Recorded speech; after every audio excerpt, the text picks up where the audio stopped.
You have come at a good time. As you may have heard, we have something of a quandary on our hands.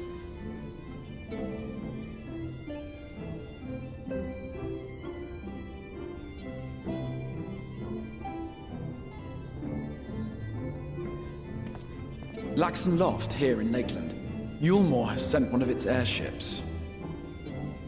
They have questions for us concerning the death of the Light Warden. Their emissary makes his way here even as we speak. I suppose the sky does rather give the game away. Indeed. 'Twas inevitable they would come knocking. The only question was how soon.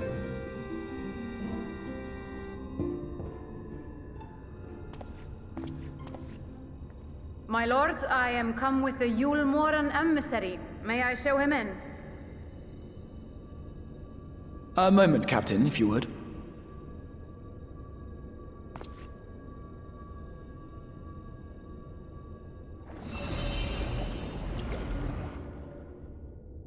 Everyone, gather round.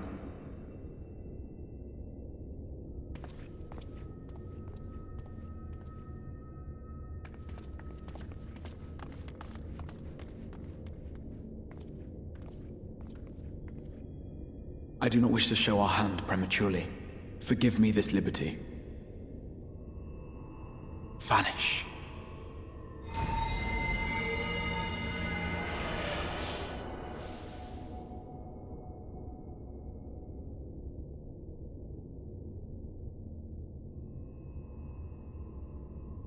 Enter.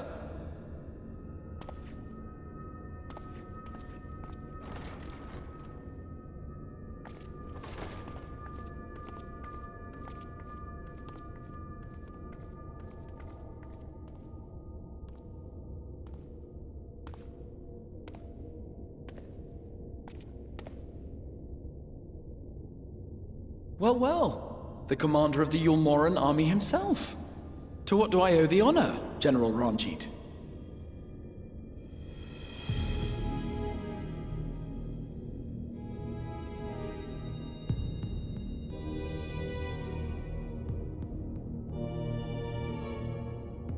The Light Warden is dead, Exarch.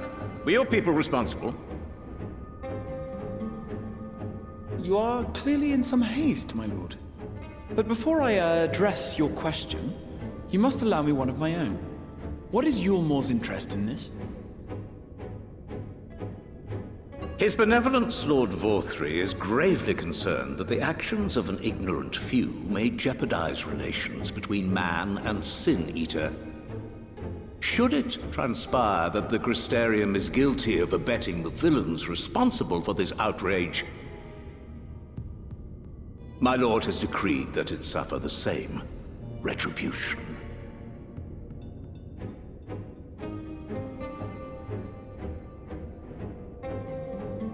I see.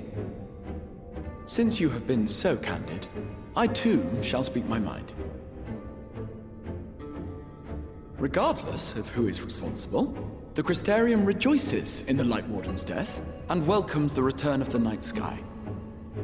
If Eulmore considers this tantamount to aiding those you term villains, then by all means, carry out your retribution. Know, however, that even should every innocent soul in the Crystarium perish, nothing can stop that which has been set in motion.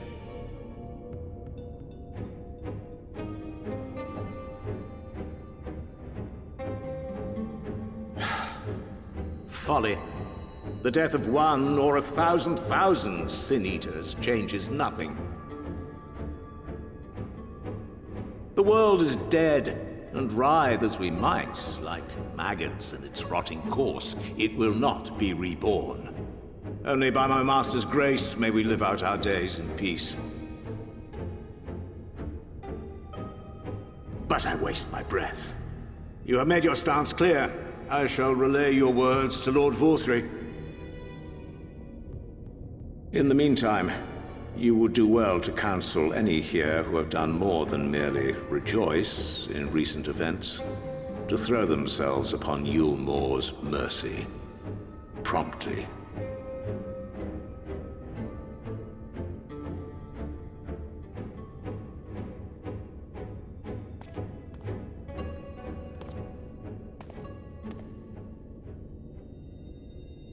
One last matter. We are searching for a young artist and his assistant. Know you of whom I speak?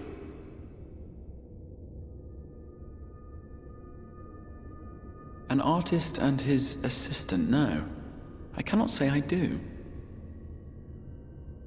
What a pity. Should they reveal themselves to you, I bid you hand them over at once. My master is most eager to see them again.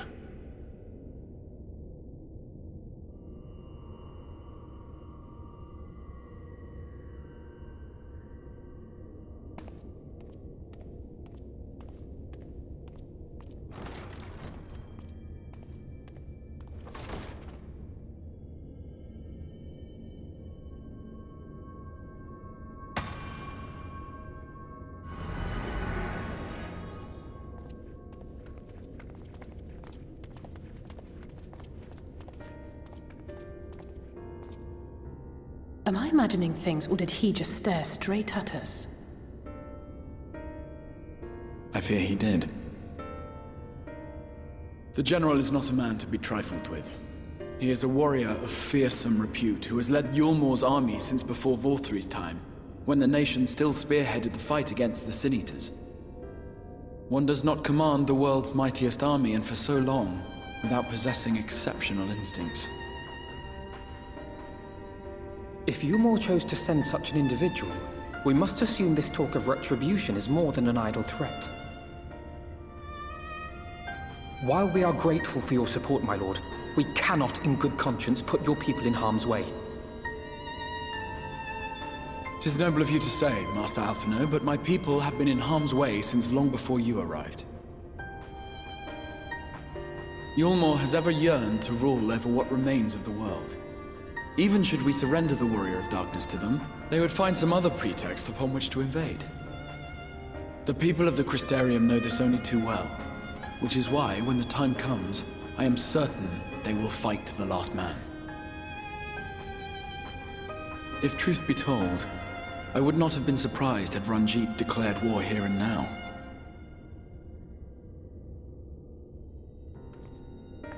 He may have reason to delay. According to reports, the Eulmoran forces at Laxan Loft were observed taking a prisoner. A young woman believed to be none other than the Oracle of Light, Minfilia.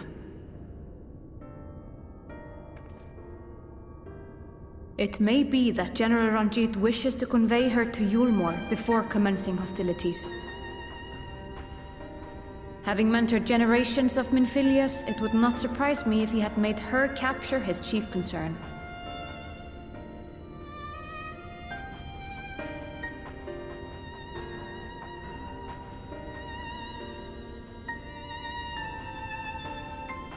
Ah, of course. How remiss of me.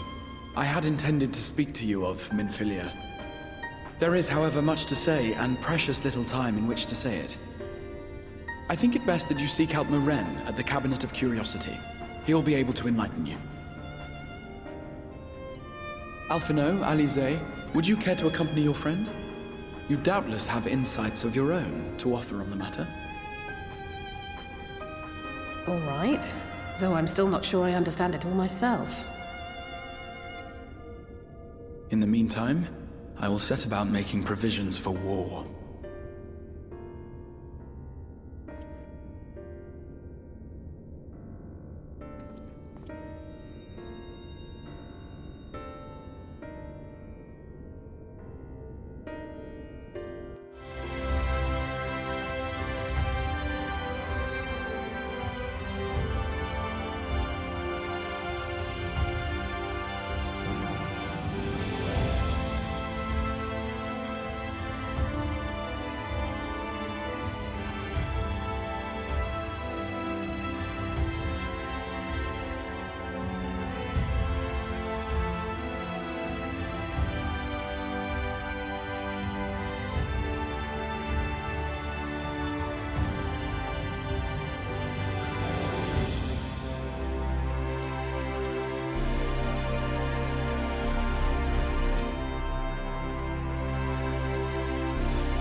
You are doubtless eager to attempt Minfilia's rescue, and with your combined strength, you may well succeed. But as I said earlier, I do not wish to show our hand unless absolutely necessary.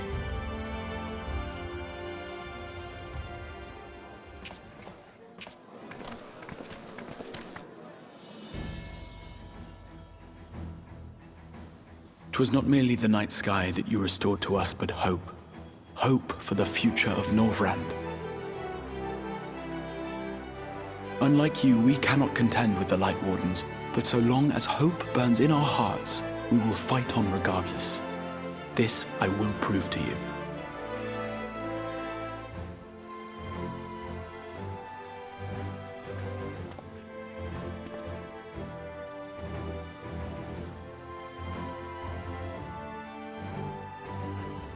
My friends, I thank you for gathering at such short notice. There is something I would ask you all. As many of you are aware, I received an emissary from Eulmore a short while ago in the form of General Ranjit. To my dismay, the General condemned the slaying of the Light Warden, and warned me in no uncertain terms that, should the Crystarium cast its lot with the Warrior of Darkness, there would be war.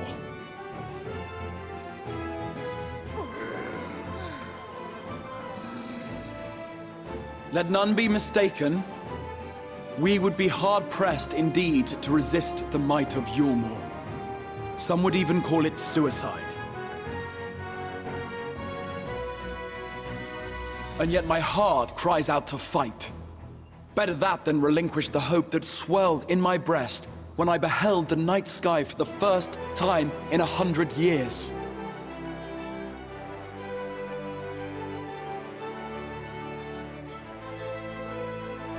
Or so says my heart. My mind, meanwhile, reminds me that to follow my heart would be to risk everything we have accomplished thus far.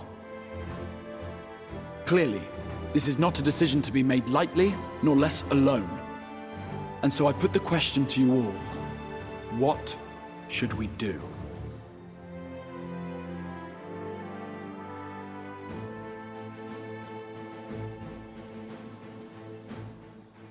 My lord, you already know our minds.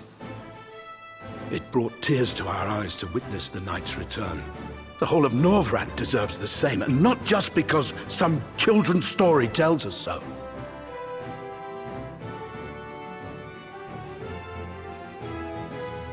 Eulmore's influence is far-reaching. Should war break out, trade would be subject to restrictions.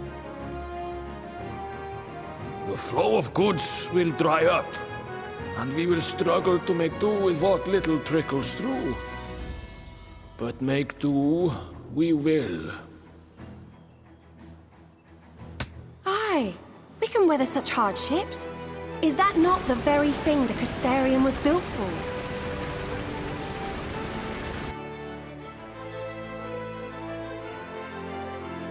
We have always taken pride in our ability to sustain ourselves. Not just to endure, but to thrive. When all falls down around you, rise up. Those were your words. There may come a day when all hope seems lost, but even should the rest of the world give in to despair, we shall not. We shall fight on, that our children and our children's children might know a better tomorrow. Rousing words apart, I never much cared for those Eulmoran bastards anyway. No better than common swindlers, most of them. Wouldn't know a fair deal if it came up and kissed them on the arse. Trust you to spoil the moment.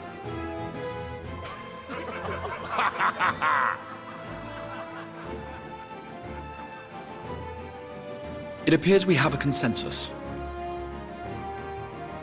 Let it be known that the Eulmoran host at Laxon Loft has taken the Oracle of Light captive. They fear the power she holds over the Sin Eaters, and doubtless intend to imprison her once more. So, I move that we rescue the Oracle, grant her a place among us, and let that be our answer to Eulmore's ultimatum. Hear, hear! Hear, hear!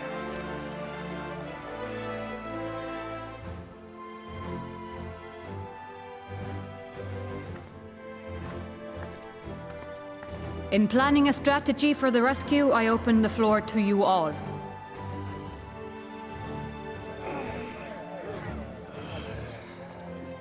And there you have it.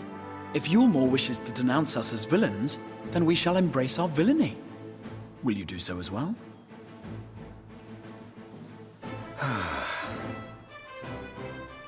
We will not be outdone. Consider us your partners in crime.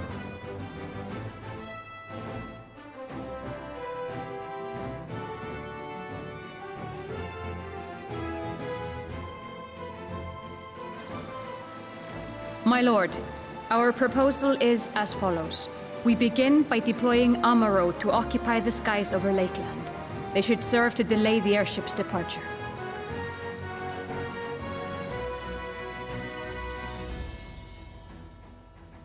At the same time, we scatter dream powder from the air. Not all will succumb to its effects, but it should thin the enemy's numbers, affording us an opening to swoop in and liberate the Oracle.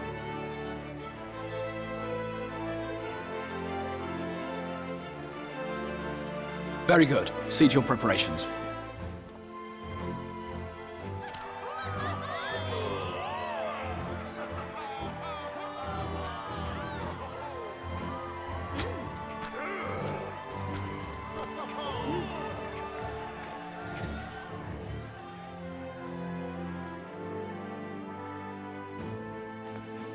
And what exciting crimes would you have us commit?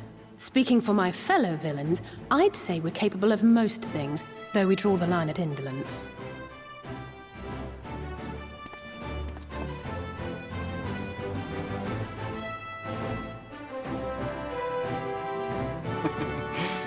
If excitement is your desire, then I bid you join the guard. Captain Lena will give you your orders.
Keep moving.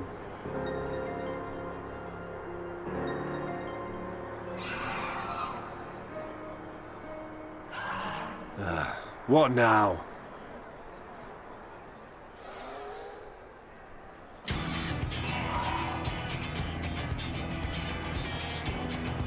The Crystarium at a guess.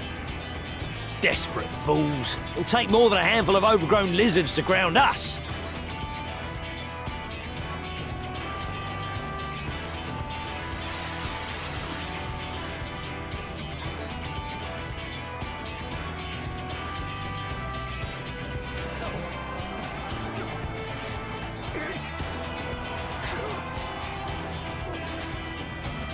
You're gonna be Sound the alarm!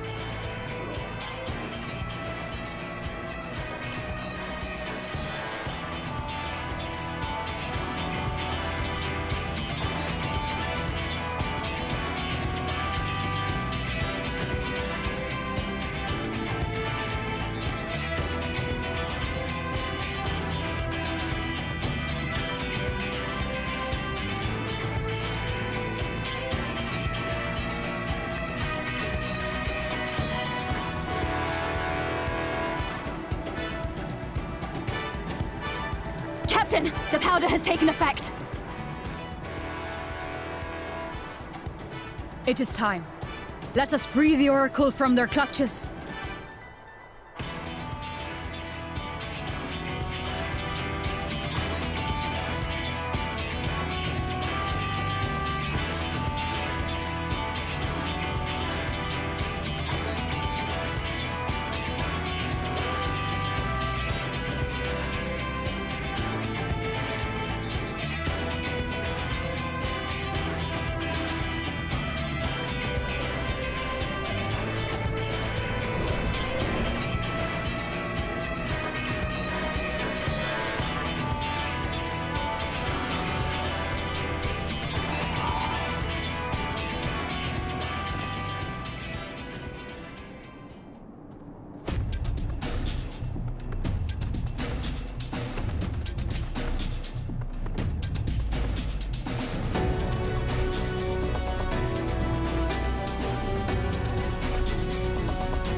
Let's give them a show!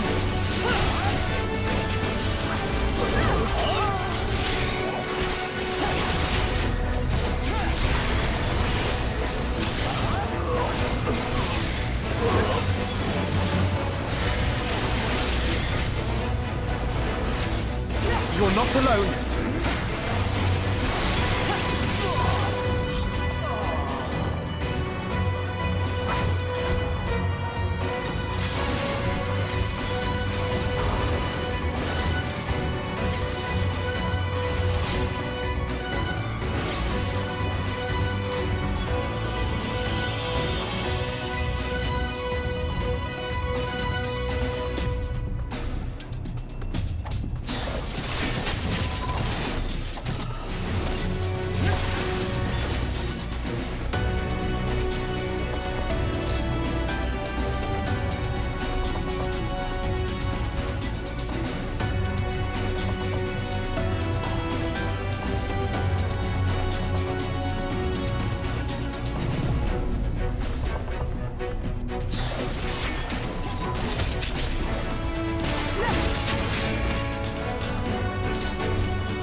ready.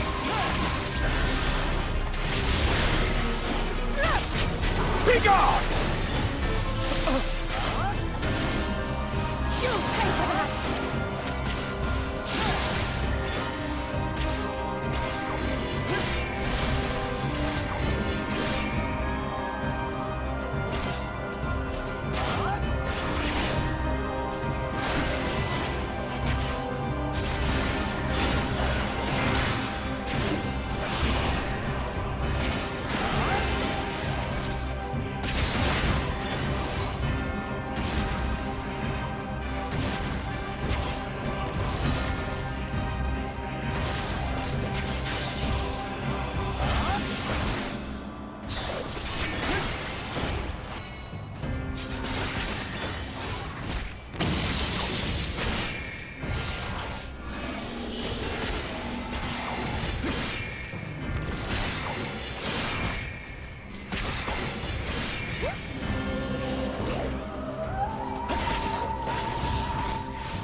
It's over!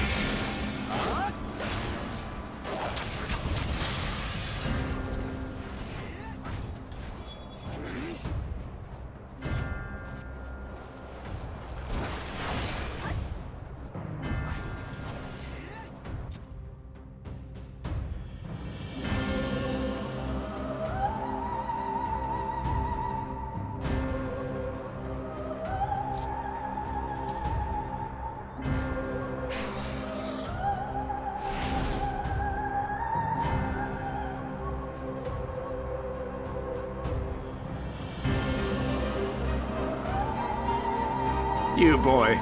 You bear a striking resemblance to the artist my master seeks.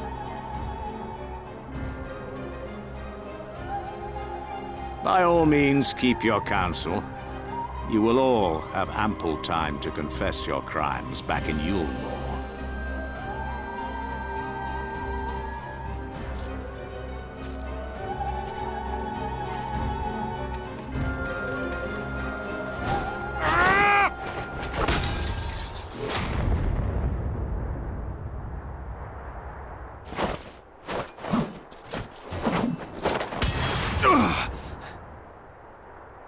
Thancred?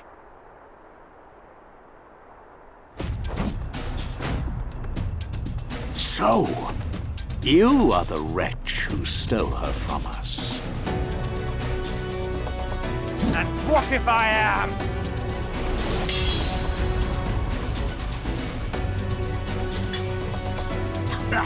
What?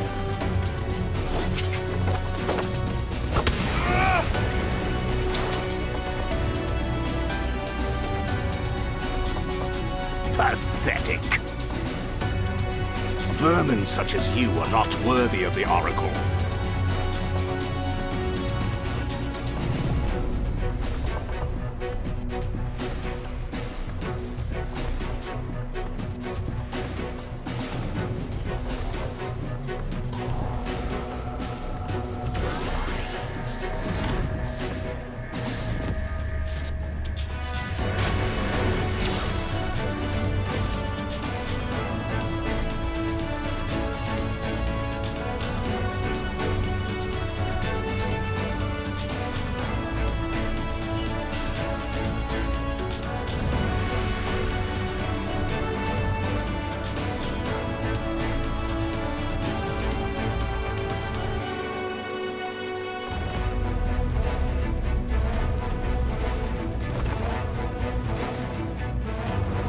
Break!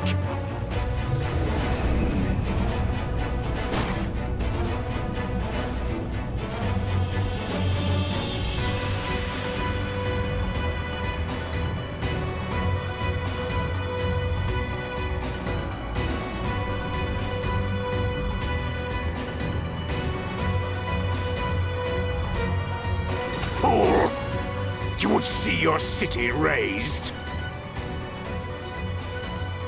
I would sooner see it razed than conquered.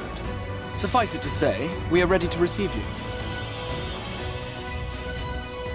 What now, Exarch? Will you face me yourself?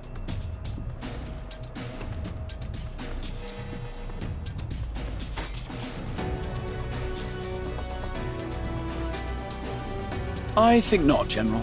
I've quite exhausted my tricks.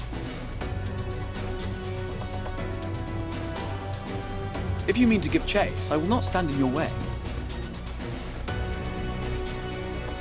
But you would do well to tread warily, for your quarry goes to a place where even Eulmore dare not bear its steel.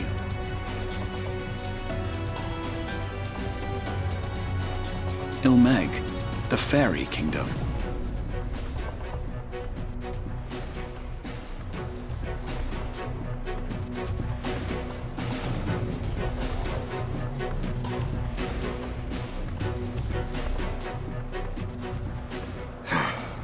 To think that mountain of indolence still had the energy to unleash his hounds. Even the most pointless of conflicts may alter a world's course. And now the plan has gone awry. But how? How did the so-called Crystal Exarch bring the hero of the Source to the First? As if I didn't have enough on my hands already.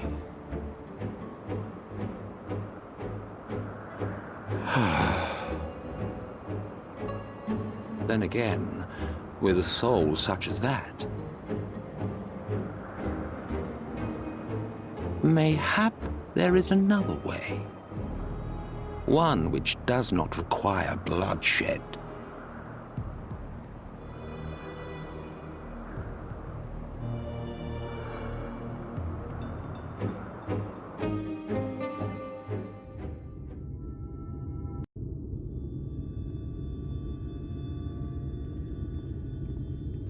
Not so long ago, here in the shadow of the northern ranges, lay the great kingdom of Verbert.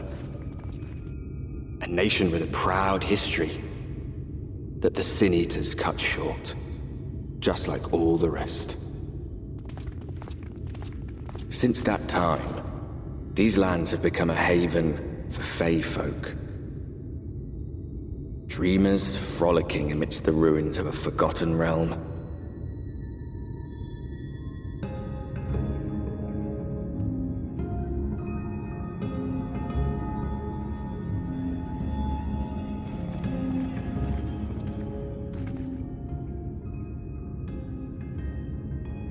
We should be safe enough here.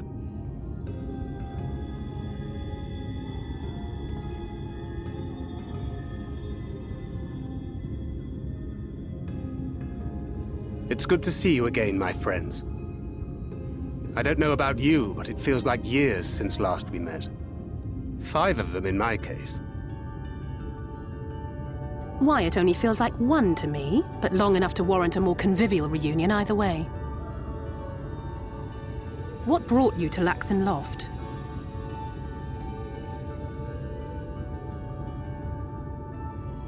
The girl, Minfilia, she and I were traveling together, hunting Sin Eaters. But as we were nearing Lakeland, she abruptly ran off on her own. I found her too late to stop the Eulmorans from taking her prisoner.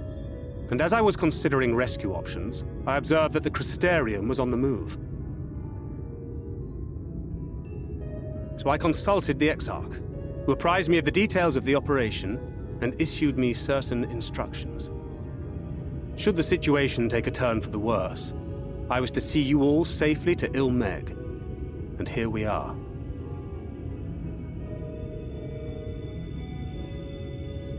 Orianger has called this place home for a while now. Yet we have never called upon him, I am ashamed to say. 'Twas only at the Crystarium that we met. Hardly surprising. This is not the sort of place one visits on a whim.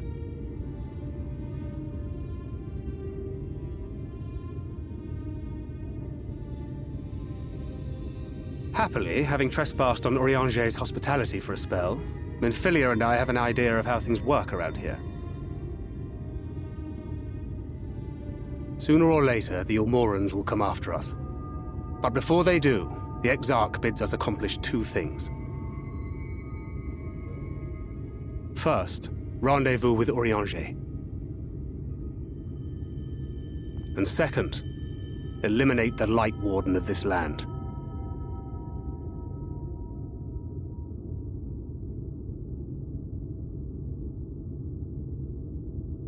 So, Minfilia.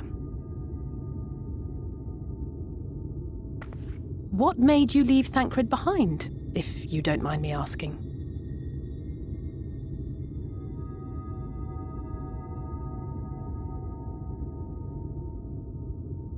You. The hero from another world. I was asleep when I felt it. A presence. Someone I was meant to meet. They were close and I knew I had to go to them. But with all the commotion in Lakeland, I was afraid that Thancred wouldn't let me. And would I have been wrong? Had I arrived a moment later, you would be back in your cell in Eulmore.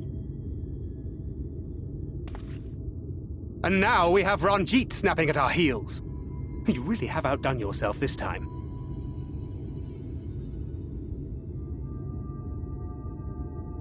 I'm sorry. Thank you for saving me.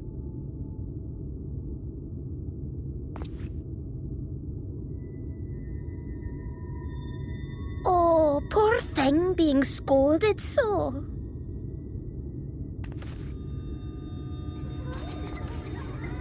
Poor thing. Poor thing.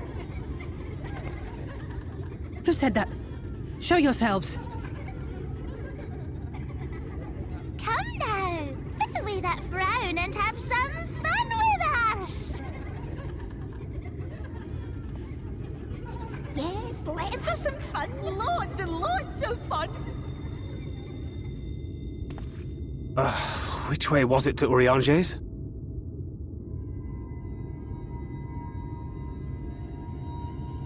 We've been there so many times, but I can't. Why can't I remember?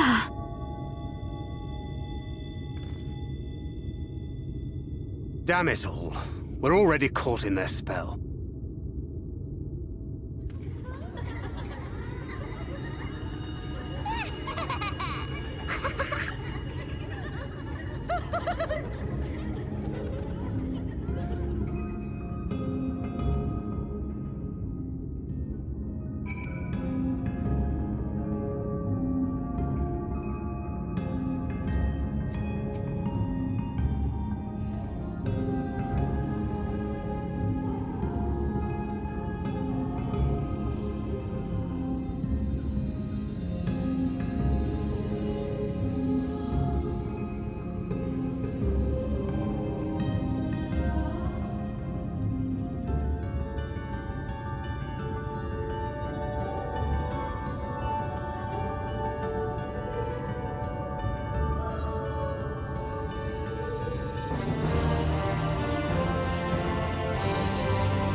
Farasitha, Krakleath.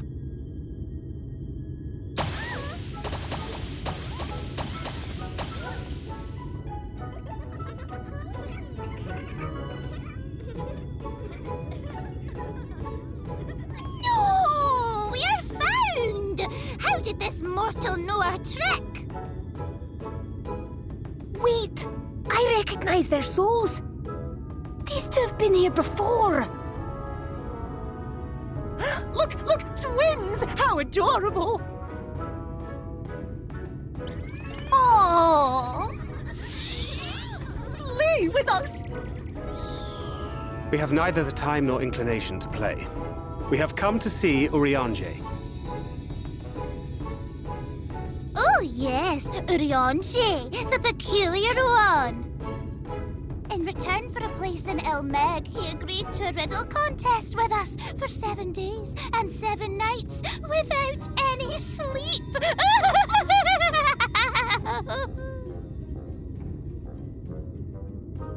Oh, that was so much fun! We must do it again! I'm sure he'd be delighted. Now, if you'd be so kind as to lift your spell.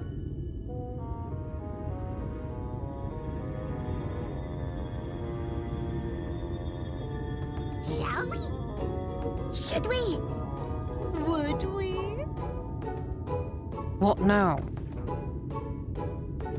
I don't know, but this is their home, so we must indulge them.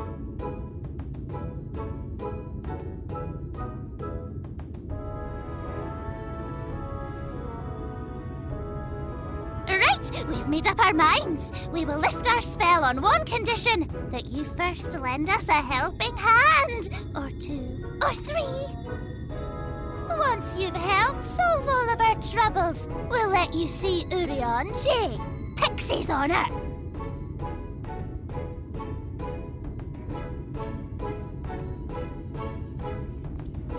Well, there you have it. Pixie chores. I suggest we split up.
You're late! Late! I've been waiting for you to summon me ever since you came here. Waiting and waiting and waiting. But my sapling didn't so much as utter my name. Such a heartless thing he is. Cold and cruel and heartless!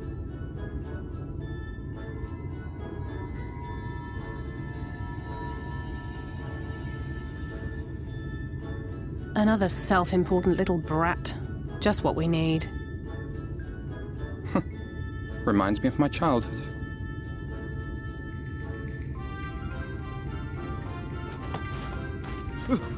All right, I'm sorry. It was a joke. Honestly, just a joke. But just now you called for me so earnestly, so fervently. I couldn't possibly stay angry at you. Very well. As your lovely branch, I will lend you my strength.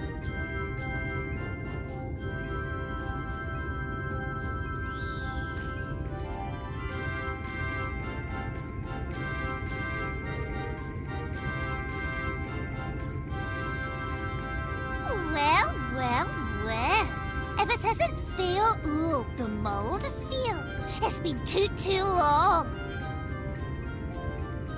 Not long enough for you to think of any new games, though, apparently. If I were you, I'd be bored of myself. Now let me make something clear. That mortal is mine. No matter what you do, he will never be yours. Never, ever! Oh, not even a bit. But what about the others? Surely we can keep them. No, you can't keep them either. They're for my amusement and mine alone. And if you lay so much as a finger on my sapling, I'll scatter the contents of his bag all over your precious village. There'll be cold, hard metal, furry, festering food, stinky, sweaty small clothes, and all manner of other terrible, unmentionable things. How would you like that,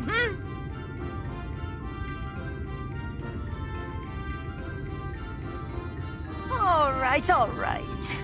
But will you not at least let us play with the twins? Just while the others go and see Urianger? Aye, that's all we ask. And we promise we'll play nicely. It seems we won't be joining you. Aye! We'll reveal the hidden vernick to you at once.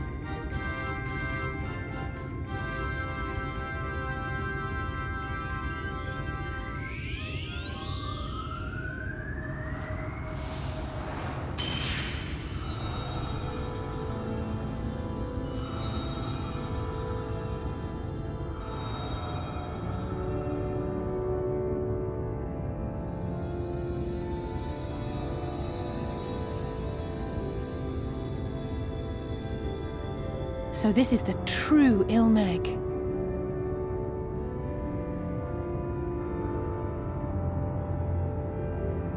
How are you feeling? Better. I think I remember the way now. Apologies for the delay. Shall we go and see Urianger?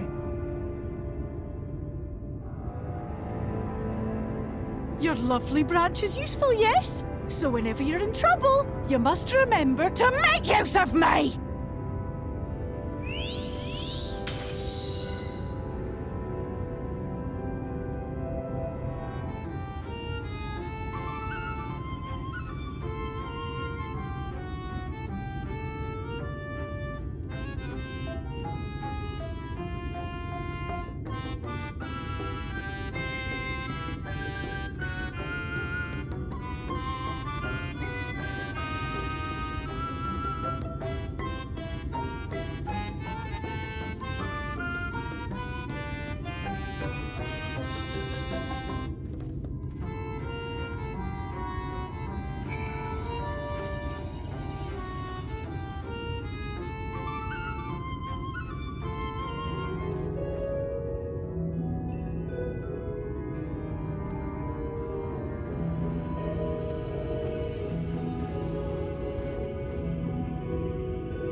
Urianger, are you in? Unto a world weary of heroes, a hero wends his way. The Exarch did send word that thou wouldst seek me out, but ne'er did I imagine thou wouldst arrive so soon.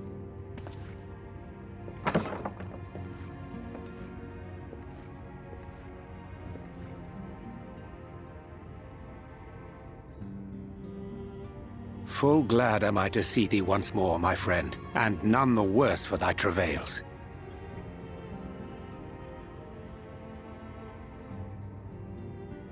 Run along, Minfilia. We'll meet you outside. But... Another one for you to imbue, if you'd be so kind.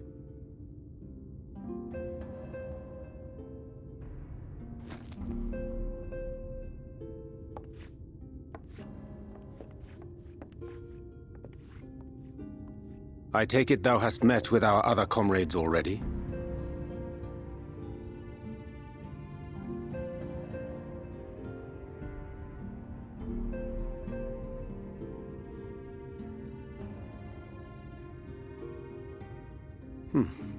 That Master Alphino and Mistress Alize now travel in thy company is of great comfort to me. As for the rest, it beginneth in earnest. The hunting of the Light Wardens, and perforce the war with Eulmore. Hark thee then to my words, and through them behold the vision that I did glimpse, that of the 8th umbral calamity.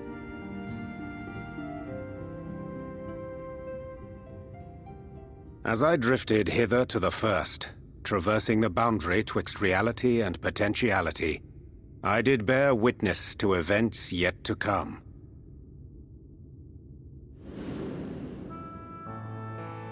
There I saw the combined forces of Eorzea and the Far East offering fierce resistance to the legions of Garlemald. So fierce, in fact, that they did begin to push the enemy back. Ilm by painful ilm at first, then yalm by yalm, and malm by malm in time. Yet the joy they felt was short-lived, for in so doing they did force the Empire's hand.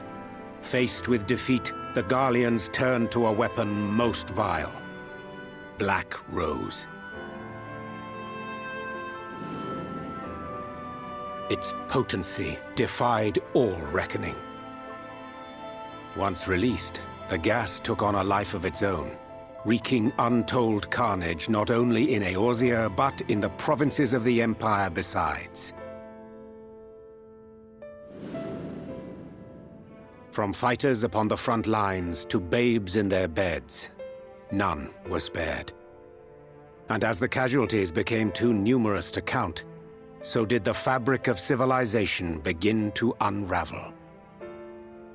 Nor did the land itself escape unscathed, for spreading from the site of its release, Black Rose brought death to the very soil. To survive amidst the chaos and upheaval, men came to live by the sword, the rule of law giving way, inevitably, to the rule of might. Thus was the spark struck and the fire kindled, and swiftly did it spread as a blaze in a field of straw to engulf every corner of the world. Nations worthy of the name did then cease to exist. And those souls brave and true who might have risen to restore order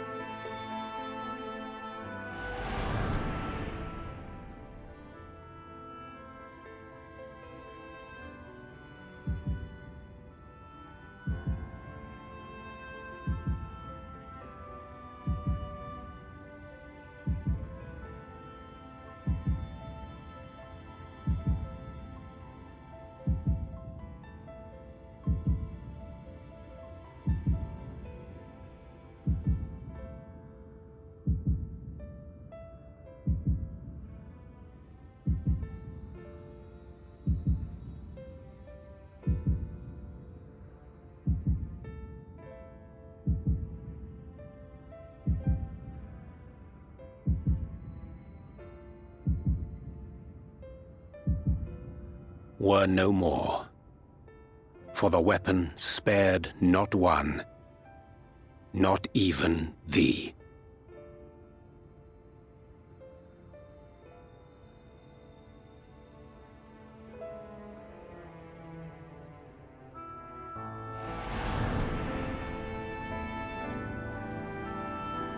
An endless age of war, begotten by the blight of Black Rose.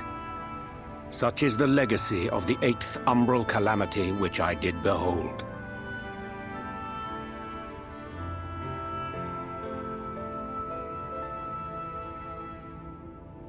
No matter the cost, we must forestall this tragedy. To that end, I have labored during my sojourn in this world, discovering in so doing the answer to a pressing mystery. That of Black Rose's inexplicable potency. Come.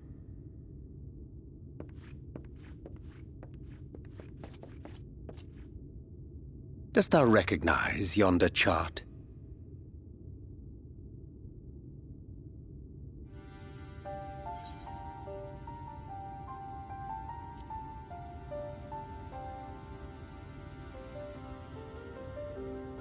Indeed.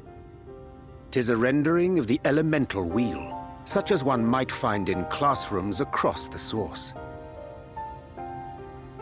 As the chart maketh plain, our world is composed of 6 elements, in addition to which there exist 2 poles in fundamental opposition. Astral, the active; umbral, the passive.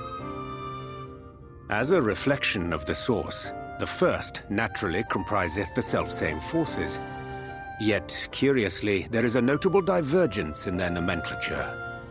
To be specific, the denizens of this world employ not the terms astral and umbral.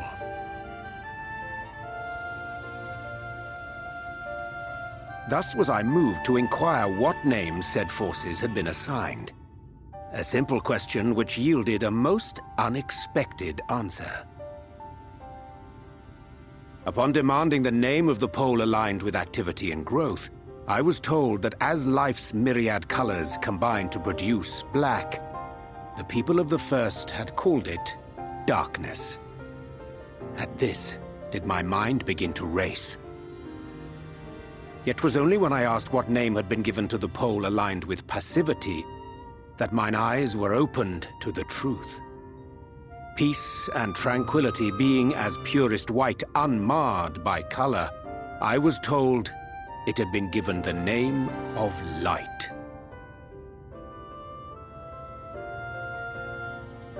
That's umbral light and astral darkness, yes? I'm no etherologist, but it strikes me that the nomenclature of the first is rooted in the generation of the 2 forces, while our own appears to focus on their effects, which makes one wonder. Have we had it backwards all this time?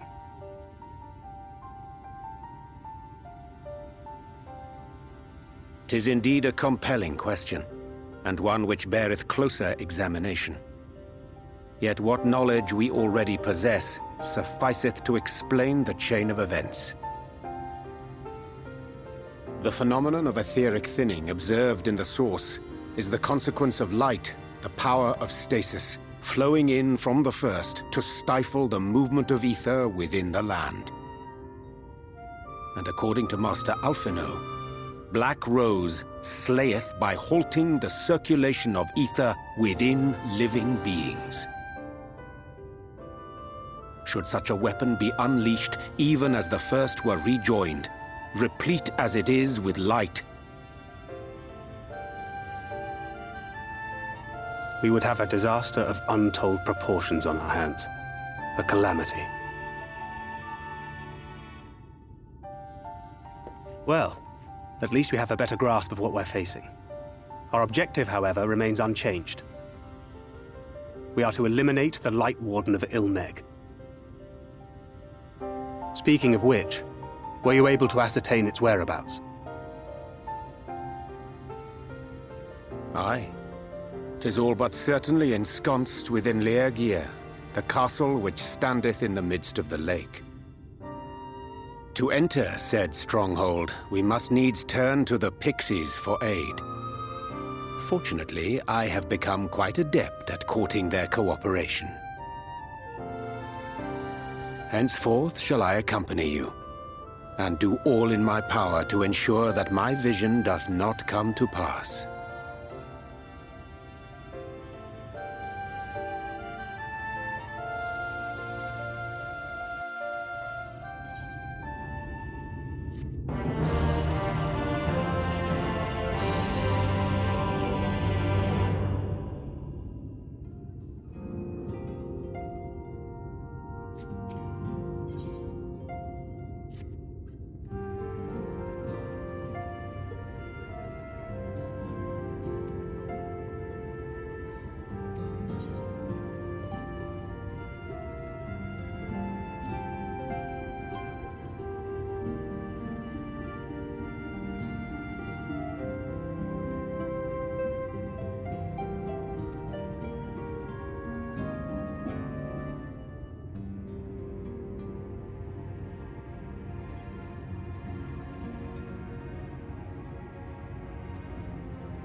"'Tis done.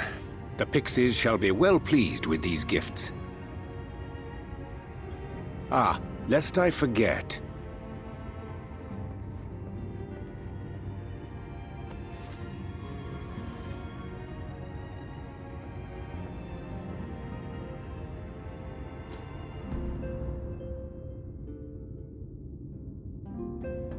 White auracite, newly forged for thy use.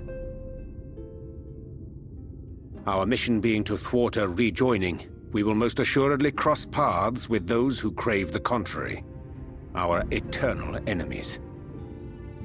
Thus did I choose to abide in this ether-rich land, the better to fashion a trap for the Ascian's essence.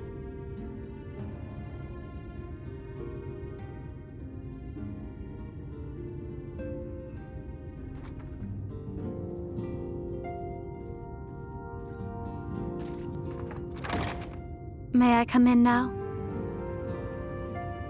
You may indeed, assuming you've finished.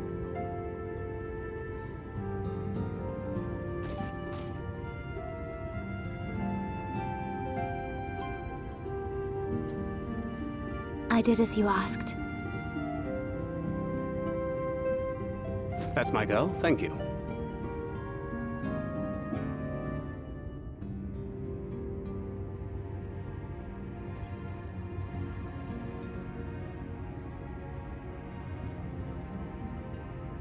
I should probably explain. Though my body remained behind in the Source, its limitations saw fit to accompany me, which is to say, I cannot manipulate ether. I took up the gunblade for its defensive advantages, but on account of my little impairment, I cannot imbue the ammunition myself. Luckily for me, Minfilia has quite a talent for it. Minfilia, once we set forth, we are not like to return for some while. If thou wouldst choose tomes to take with thee, let it be now. Really? May I? Of course, my dear. Yet have care thou dost not add overmuch to thy burden, lest I incur Thancred's ire.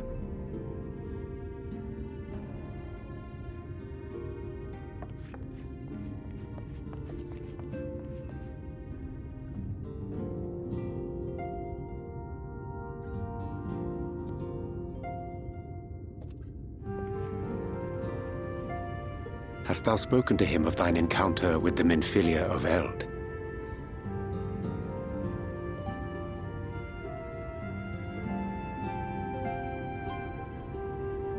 Well, I suppose now is as good a time as any. As you know, I freed young Minfilia from captivity in Eulmore some 3 years past. Not long after, the two of us journeyed to the south of Armareng, to the edge of the Empty, where the flood was halted. 'Twas there that she awakened. The Minfilia of old. My Minfilia.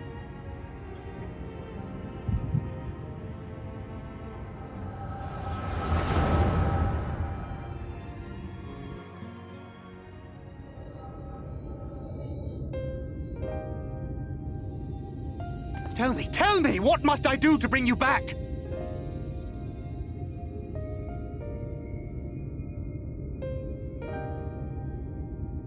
My dearest Thancred, as I am now, I am no different from an Ascian. This child is but a vessel. One of many I have used that I might spread word of her enduring blessing and preserve the flame of hope. In my name, each has died, never having lived her own life. I have taken enough from these children. I will take no more.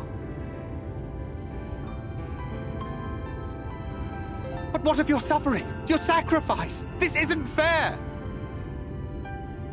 I will not stand for it. I cannot! There must be something we can do. Tell me!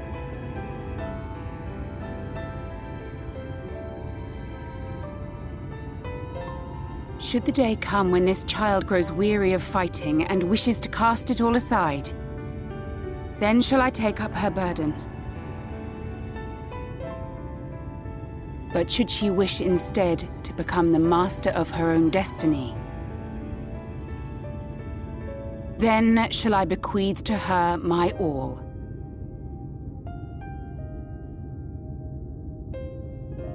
Imbued with the strength that I reserve for rebirth, she may come to wield my powers as her own.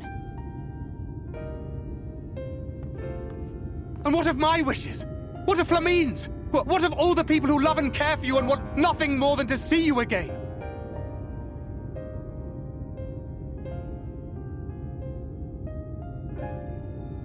It is not their decision to make.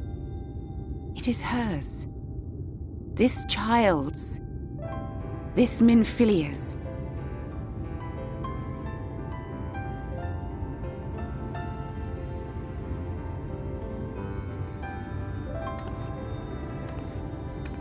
You have ever watched over me, Thancred.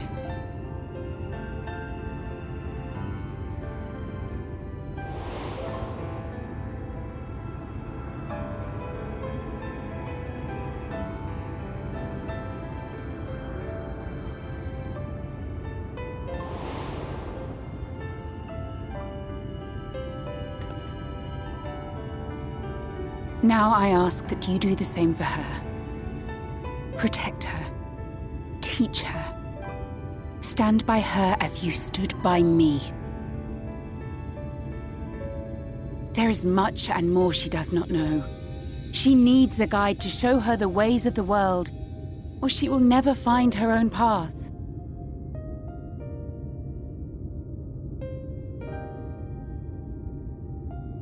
When the time comes, you will find me here. Until that day.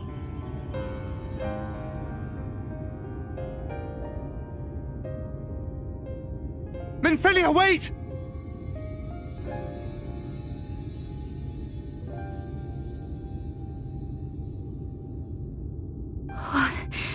What happened?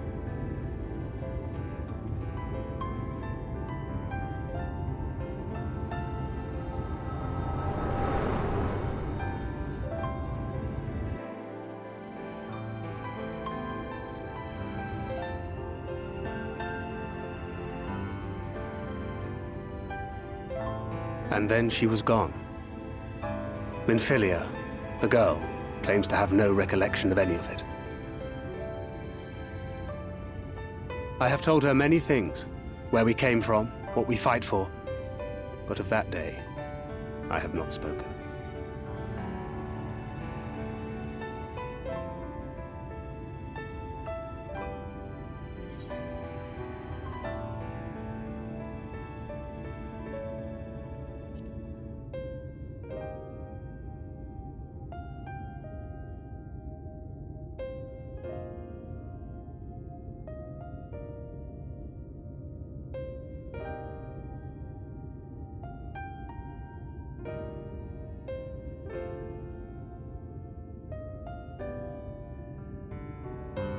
With the coming of another possessed of the blessing of light, the first hath begun to rise up in defiance of its fate. The question remaineth, however, who shall take up the flame of hope which Minfilia hath borne for so long? Whether we will it or no, the choice must soon be made.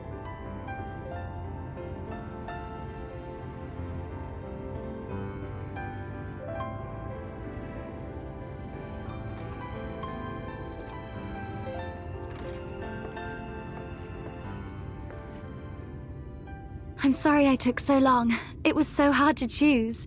In the end, I settled on just the one. That is well. Now, if all is in order, let us set forth for Lida Loran.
shall protect thee.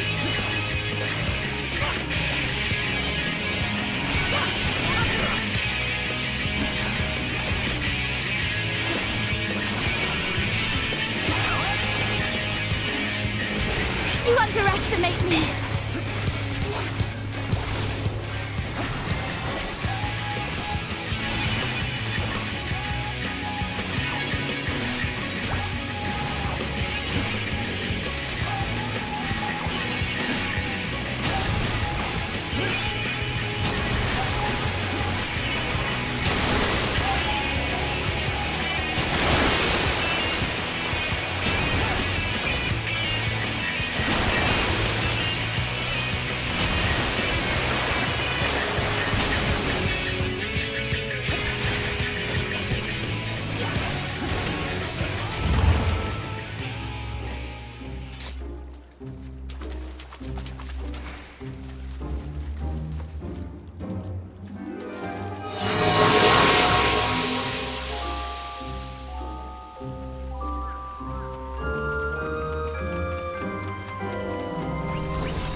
You underestimate me!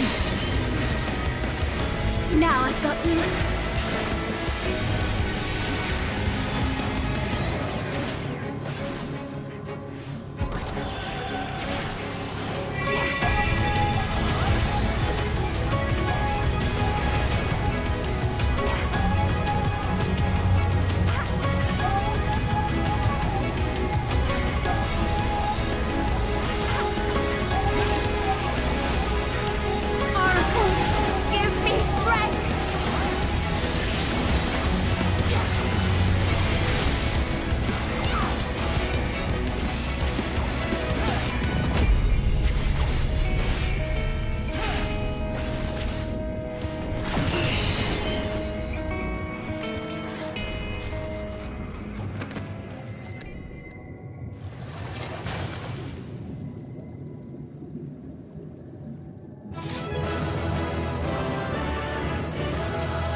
Wilford! Wilford!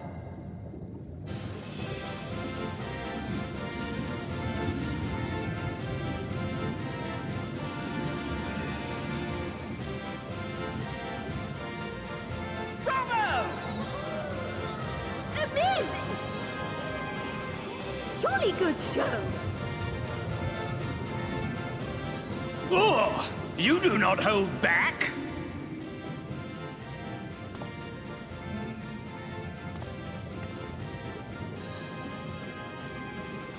But I would have it no other way. Seldom have I enjoyed such sport. We have satisfied thy demands. Wilt thou now satisfy ours? Of course! Of course! There it is, the relic you seek. Yours for the taking.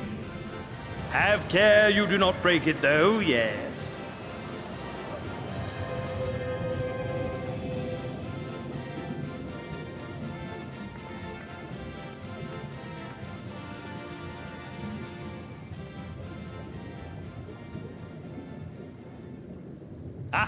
But you, my friend, you are mighty indeed, and pleasing to the eye besides.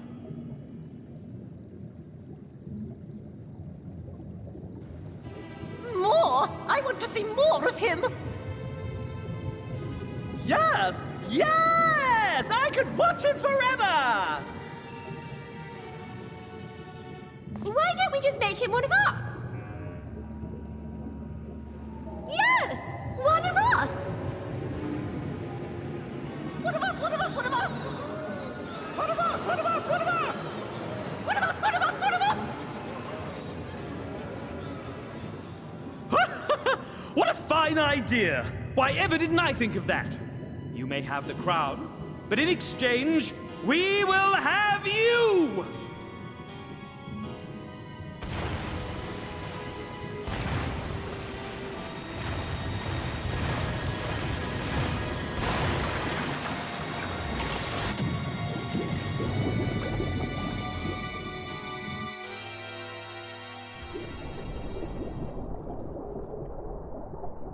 Wake up! Wake up, damn you!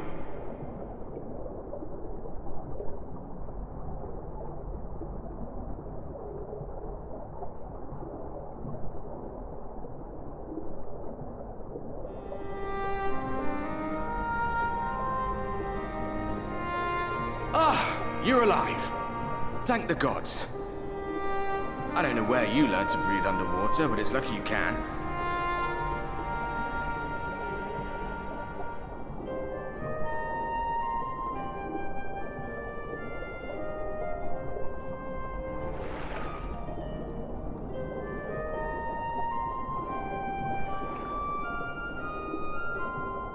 I'm sure you had your reasons. But the first rule of dealing with the Fuath is do not deal with the Fuath. It's said that they are born from the souls of the drowned. Were it not for your little trick, you'd have joined them. Your friends are safely back on dry land, in case you were wondering. They'll be searching for you, I expect.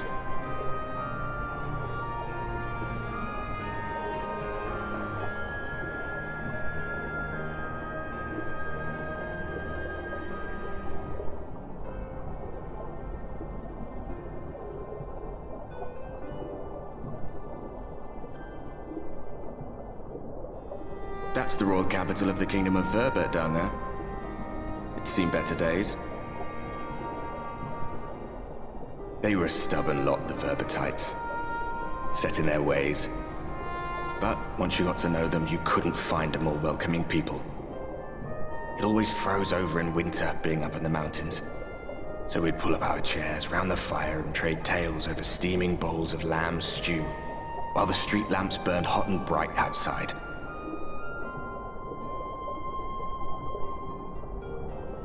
All dead and buried now. Them and anyone else who might remember. Everything we did. Everything we gave. What was it for? I wonder. I hope you'll have a better answer than this when all's said and done.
Oh, thank goodness. There you are. Those Nu Mou were rather frightening. I'm glad you're safe.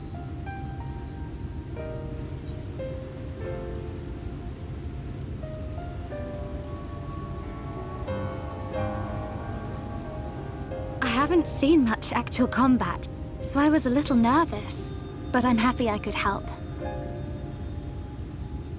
The Minfilius before me battled Sin Eaters as part of the Eulmoran army. But that had all changed by the time I was found. They held me captive, so that I wouldn't follow in the others' footsteps. I'd still be in my cell now had Thancred not spirited me away.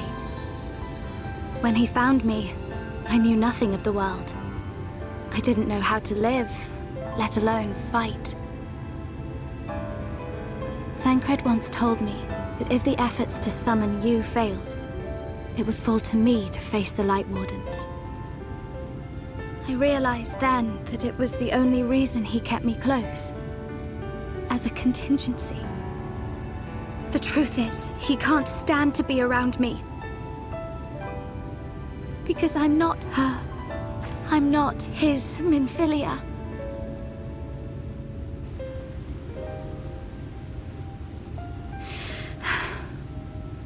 Once, we journeyed to Nabatha together, to the place where the Oracle appeared and stayed the flood. As we drew near, I felt as though I was fading away. I shut my eyes and covered my ears, and then... I'm not sure what happened after that. I have a vague feeling that I said something to him. Only it wasn't me at all. It was her. Afterwards, Thancred didn't say a word. Only kept to himself and brooded. There's nothing I can do for him. Nothing I can offer but my presence, though it only reminds him of his loss. She should be the one to live on. That's why I tried to find you, because I knew that was what she wanted. But now that you're here, I'm not entirely sure what it was she intended me to do. Was I meant to tell you something, or bring you to someone, or somewhere? I can feel the answer at the edge of my mind, just out of reach.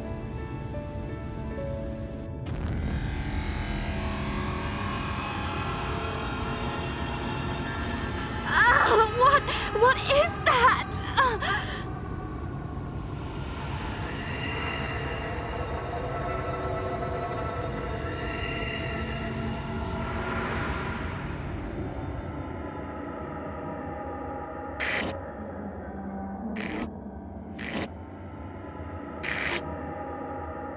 Why? Why did you imprison us? Such boredom, such tedium have we suffered. It is unfair. Unfair.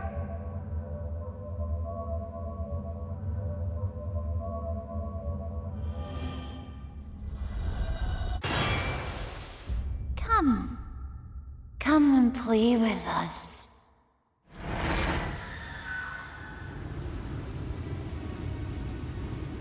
It came from the castle.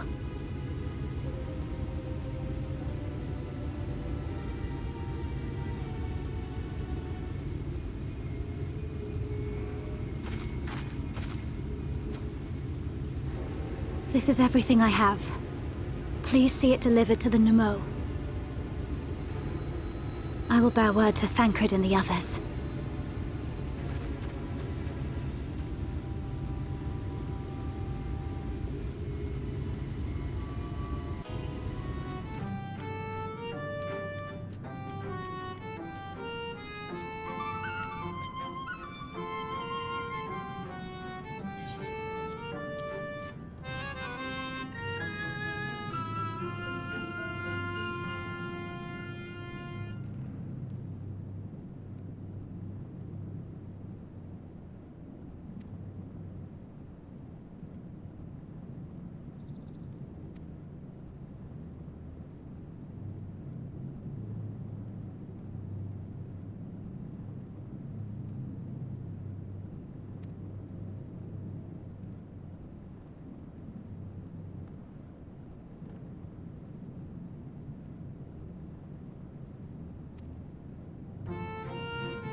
My medallion! You found it! Oh, I know not how to thank you. It is my most treasured possession. A gift from a dear departed soul. He was a traveler, and together we journeyed to the ends of the world and back again, when I was young. In those days, I could not speak, but we found joy in each other's company nonetheless. Oh, the memories. This medallion he found during an adventure, fashioned it into a necklace for me, his partner in crime. I had not the words to tell him then, but it filled my heart with pride. I was so happy.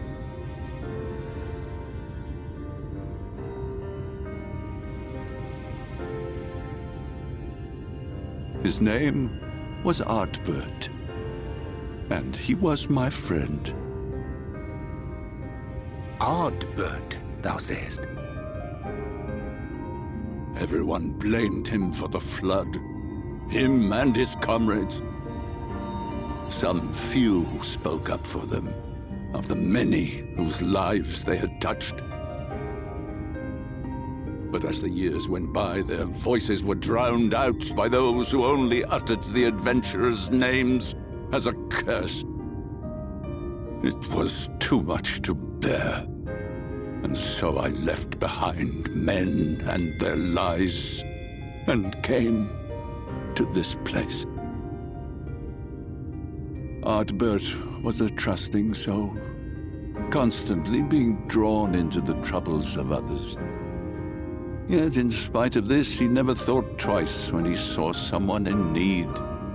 He always tried to help. It was no different then. The world needed heroes. It needed him. And yet, he was a good man. He deserved to be happy. I wish I could have told him that, at least.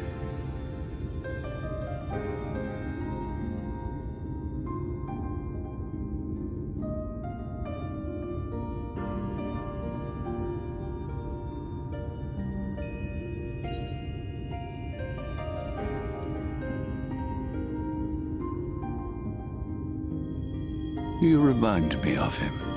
Your kindness. When we Amaro were created, we were granted the ability to perceive souls. Thus did we recognize our masters.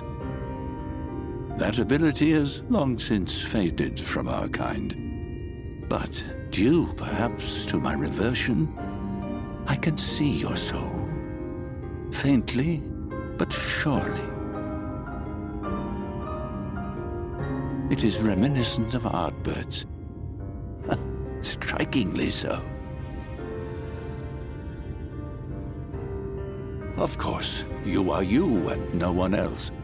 We are defined not by the soul we are born with, but the path we walk. Nevertheless, I cannot help but feel that this is more than mere coincidence.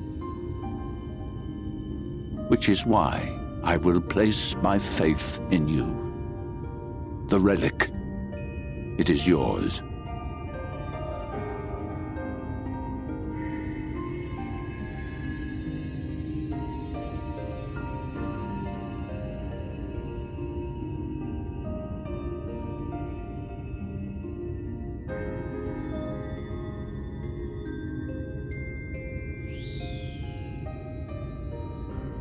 There's trouble! Terrible trouble!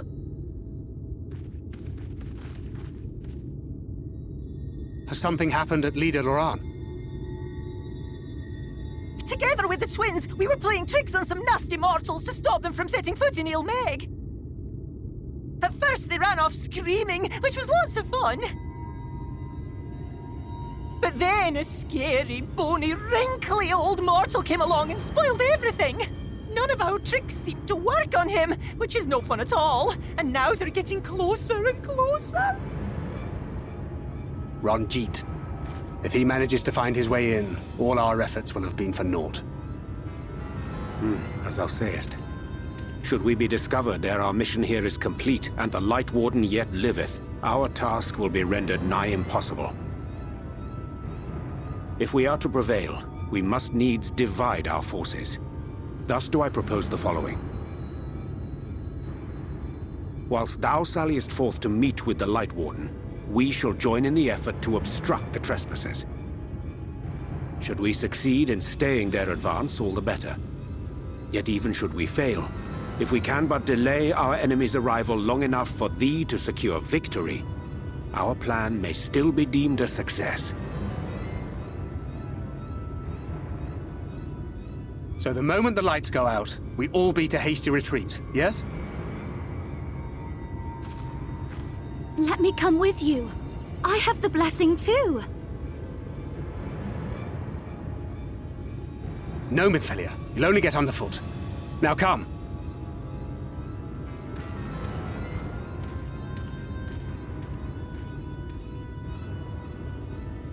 I wish there were more I could do.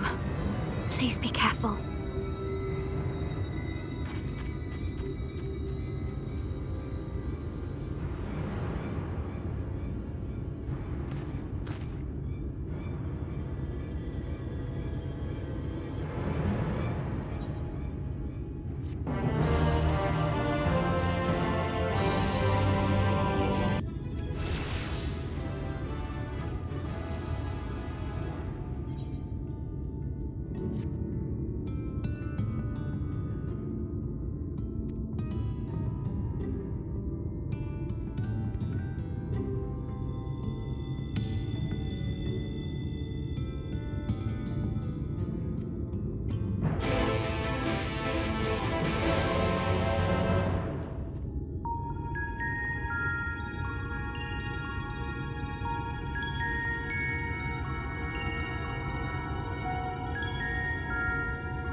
sleep when you're dead.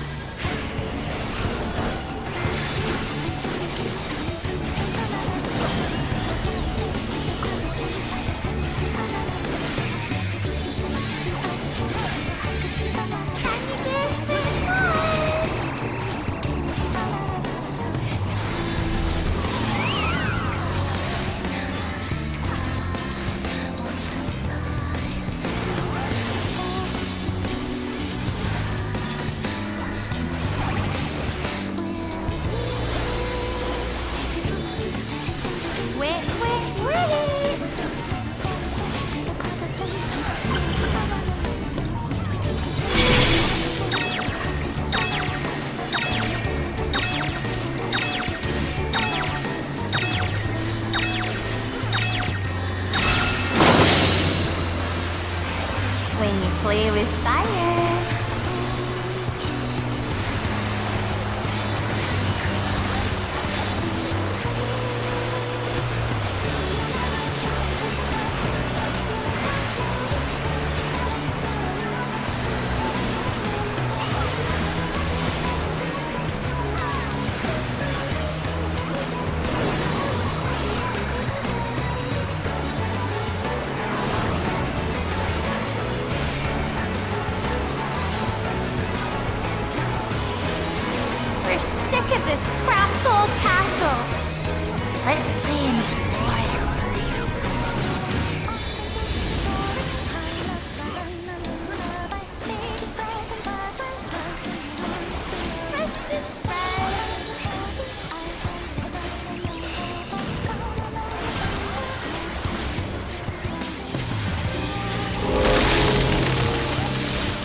Bigger's better.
and dance like the leaves on the grass.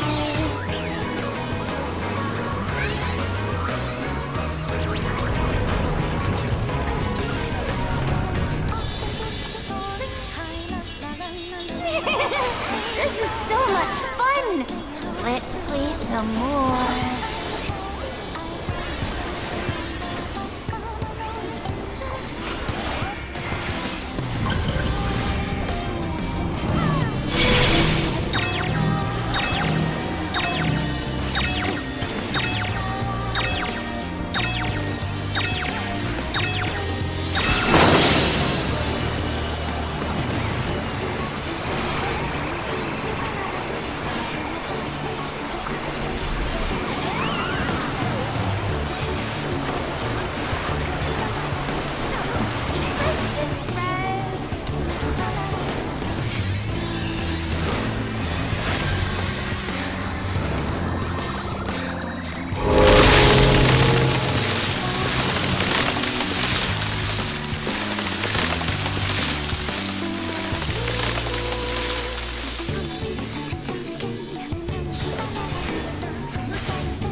We can play no more.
You have freed our fallen king. Not that I expected any less, my Snayak.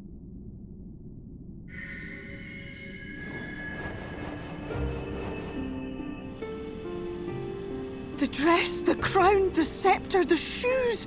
The time has come for these relics to serve their true purpose. For they are not only keys to the castle, they are also blessings to be bestowed upon the new king. The way into the castle is opened when it is time to relieve the reigning monarch of the throne. And the brave soul who does the deed has the honor of taking their place. However, should you ascend the throne, you will become one of us, never again to live as men do.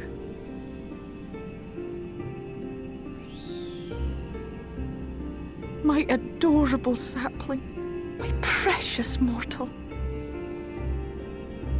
We Fae folk live forever, but such is not your virtue.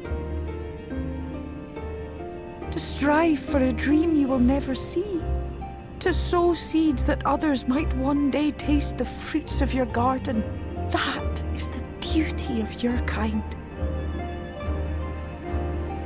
Burn bright bright and shine as only you can. These blessings, your lovely branch will accept in your stead.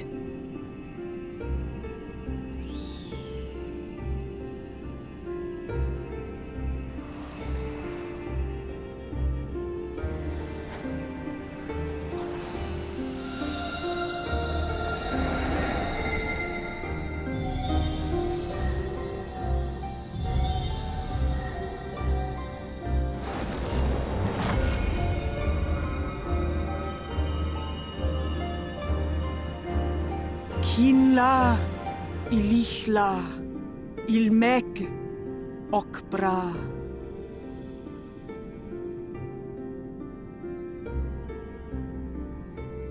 Now, shall we attend to those unwise enough to trespass in our realm?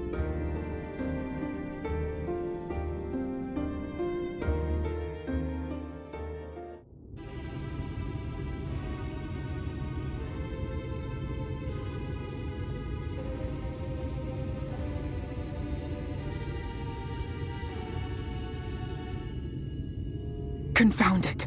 How did they get here so fast?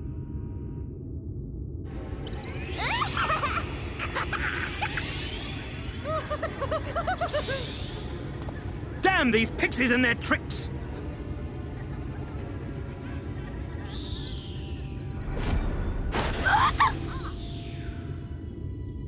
How in the seven hells?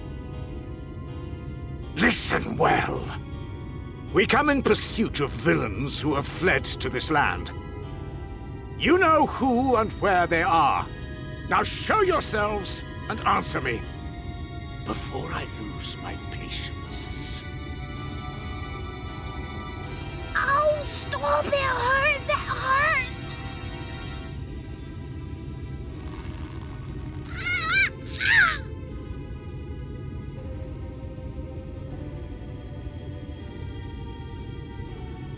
Enough! Lift the enchantment!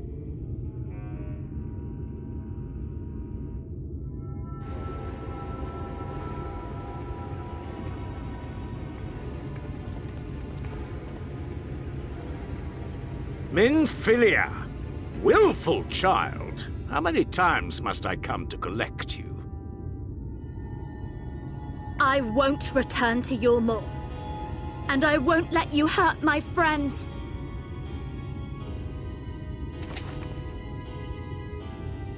What is this stance? Where did you learn it?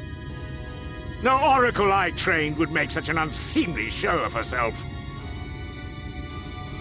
Know your shame, gal. You're powerless. You have no life nor purpose, save that which our master sees fit to permit.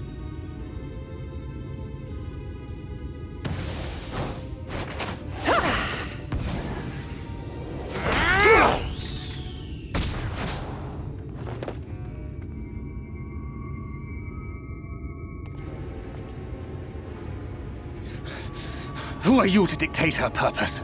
To lock her away and deny her a life? If she was powerless, it's because of you, you sanctimonious swine. But no longer. Fool!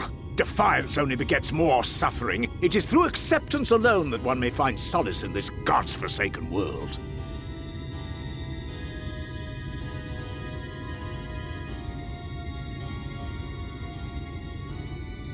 Look! The sky!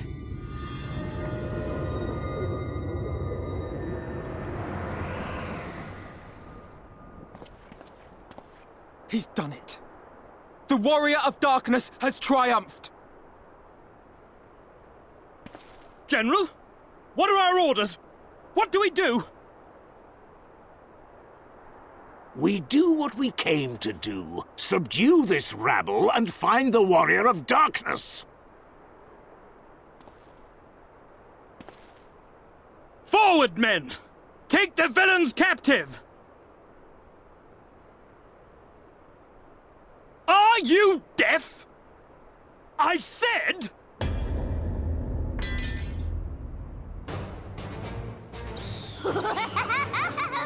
Terrorists! Axla Orwain! Axla Orwain! What? What's happening?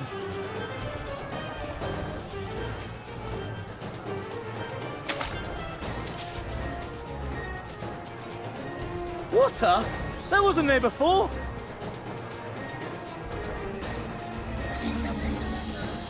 Ah!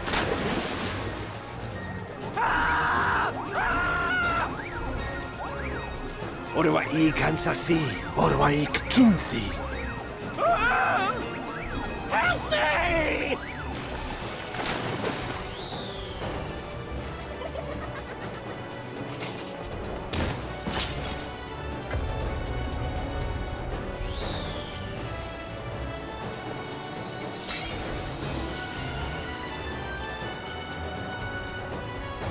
What's the matter with you? Get a hold of yourselves, damn it!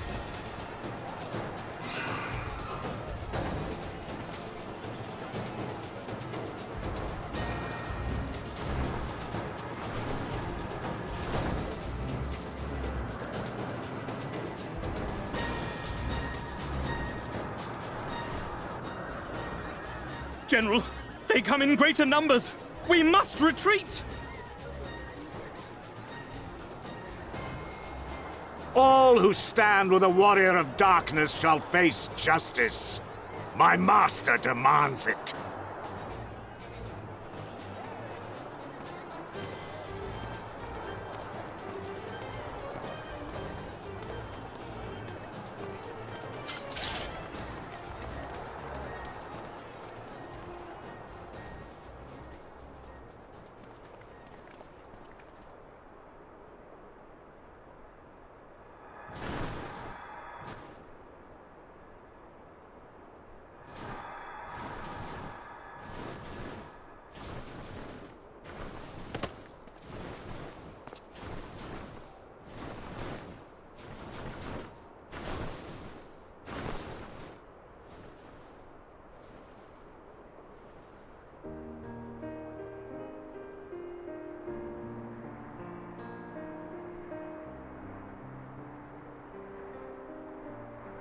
I see. Well, it's a good thing Fea all volunteered to become king in your stead, for all our sakes.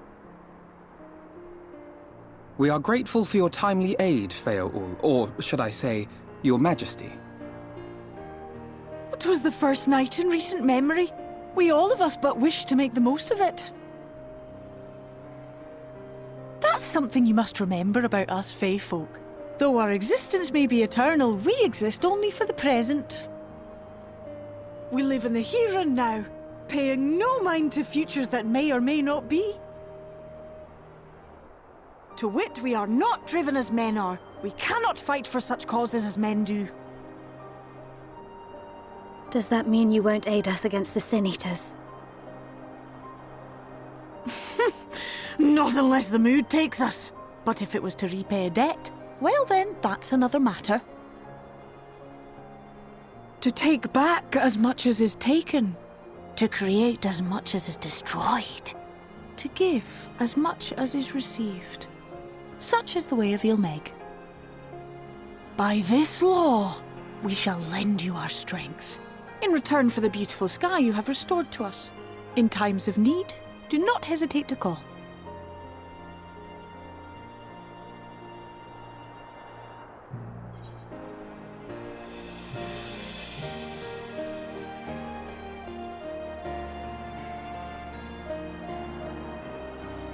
Silly sapling. I shall remain at your side. Even should my body be in the castle, 'tis a simple thing to have a little part of me accompany you. Treat them as you would your Isnefis.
All seems well at the Crystarium.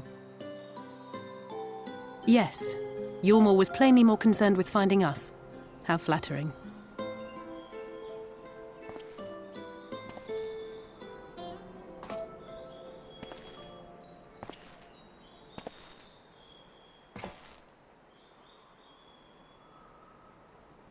You certainly took your time. I had half resolved to complete the task myself.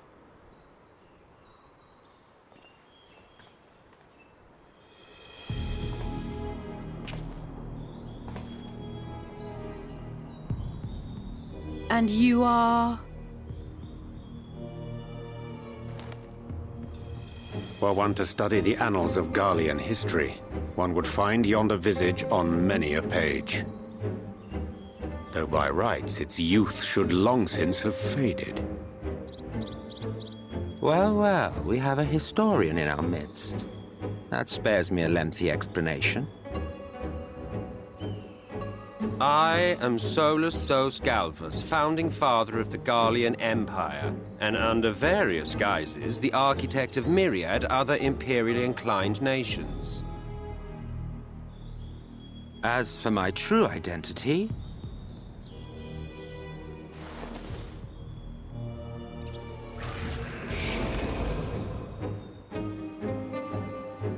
I am Emmett Selk, Ascian.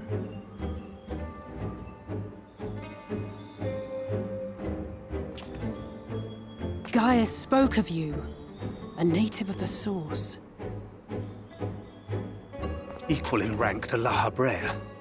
And you came all this way just to introduce yourself to us? Behold the sky, restored to its former glory. Have you ever seen a more affecting spectacle? Oh, it is truly, deeply infuriating. Do you have any idea how much you have delayed the rejoining?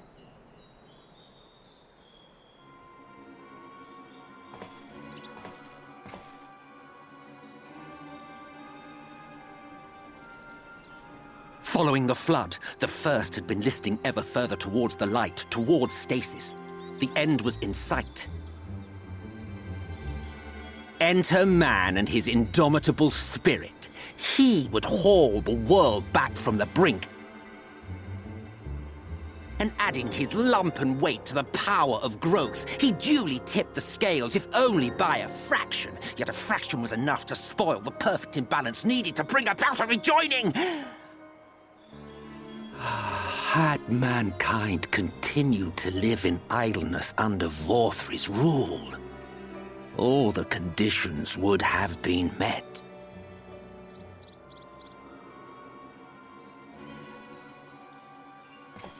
But you had to come and ruin it all. Thanks to your meddling, light supremacy is in doubt, and our painstakingly laid plans are in tatters! Well, I should begin by thanking you for confirming Urianger's theories on the inner workings of the Calamity. He will be most pleased. As for what happens next, might I suggest you admit defeat and walk away? Happy to let me go, are you? Because the murderous glint in your eye suggests otherwise. Indeed, it is enough to make me think better of confronting you alone. Look, it did cross my mind to simply side with Vorthri and kill you all. But that's no different from what La Habrea did. And we all know how well that ended for him. And so, while it is liable to be troublesome, I have settled upon a different approach.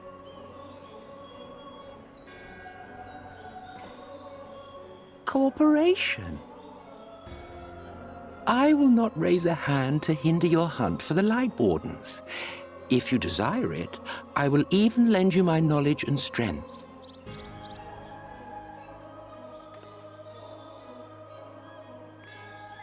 Since time immemorial, you and yours have labored to rejoin the 13 shards, at the cost of countless lives.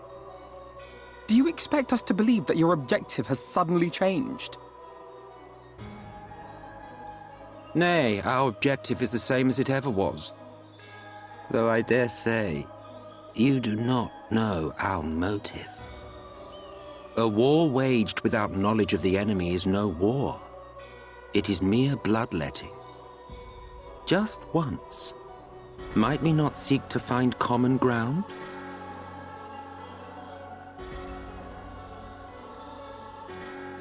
For good or ill, I am immortal. Provided I have the inclination, I can always begin anew, scheme and conspire to my heart's content. But this time I thought that I might instead try to see eye to eye, to understand what drives the hero of the source, to determine if our goals are truly incompatible. So come, shed your preconceptions. See beyond the unscrupulous villains you take us for. When all is said and done, we may find ourselves pleasantly surprised. The proud discoverers of a path of cooperation rather than opposition. Think of it.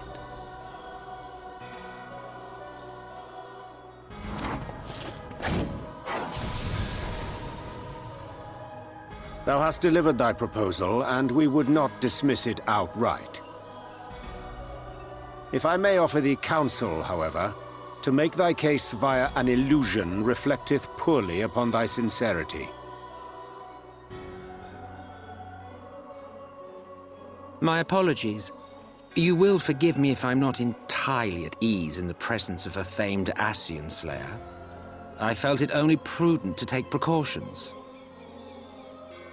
Nonetheless, your counsel is duly noted.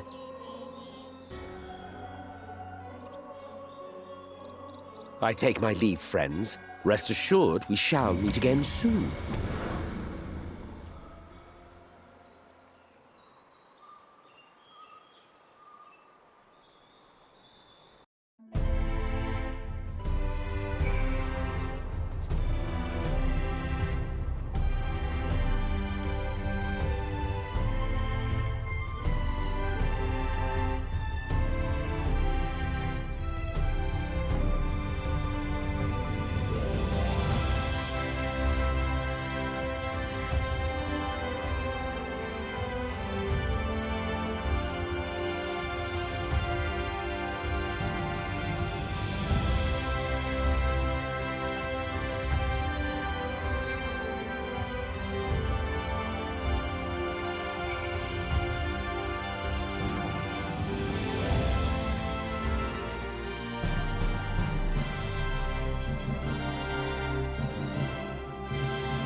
From the Exarch, is it?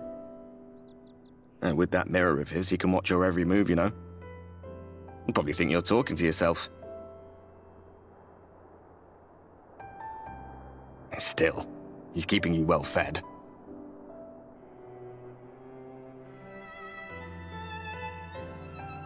Judging by his people's faith in him, he seems to be a decent sort. But so much about him remains shrouded in mystery. Like, what was he doing back in my day? There was no such person when I was around. A lot's happened since the flood, though. Since I was set adrift. I know little more than you do of this city's history in the Exarch's past. Not that it matters. It's Emmett Selk we should be concerned about. When our world was about to be consumed by light, the Ascian in white appeared before us. He said that the only way for us to live on was to bring about the rejoining.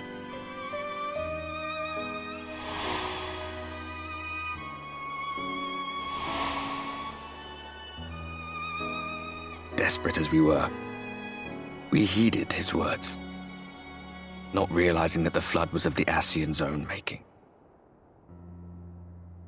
They cannot be trusted. None of them. But Emmett Selk had one thing right. One should not fight blindly. That's what we did. And it cost us everything we held dear.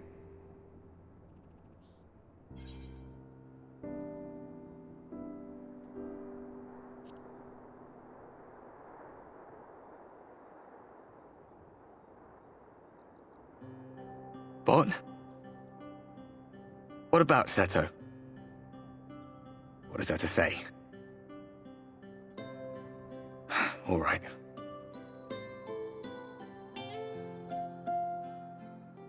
He's done some growing. When we were traveling together, he was nowhere near as big. And he obviously couldn't speak. I had no idea how much that medallion meant to him.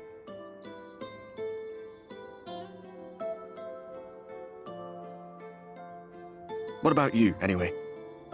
You must have a friend like Seto. Chocobo, perhaps? Come on, you tell me something for a change.